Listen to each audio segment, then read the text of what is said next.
বাগনি, হ্যাঁ মামা। দাঁড়াই কি করতেছিস?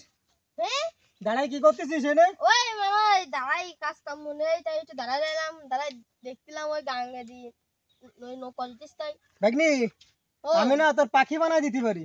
কেন তুমি ঢাকায় দিস এই জাদু শিখে আইসাও? হ্যাঁ, তুই এখন পাখি বানাই দেবো। হুম। তুই আকাশে এরাম এরাম করে উড়বি। সত্যি মামা? হ্যাঁ, সত্যি? হ্যাঁ, এরাম এরাম উড়বি। কাংসিল যেরকম মেলা উঁচু ওঠে না, হ্যাঁ। ওরকম উঠবি। দেখবি? এই দেখবো। হ্যাঁ, তাহলে বাগনি, হুম।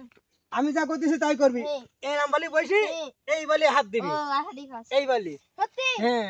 সালি বাড়ি দিবা না তো? না না, তোর পাখি বানাই দিবানে। মামা সেরাম ভালো করবা বলো বাইক নিয়ে বলো।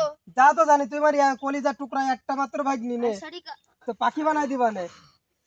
ভাগ্নি হাত পাখি ভাগ্নি যে আকাশে উড়বে।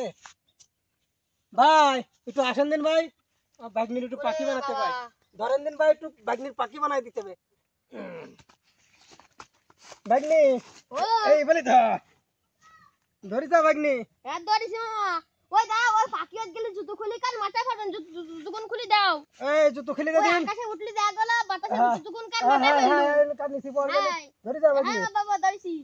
এই ভাই ছাড়ি দাও, এবার আমার ভাগ্নি পাখি হবে। ওই লাগা ভাই ওই পাখি হবে।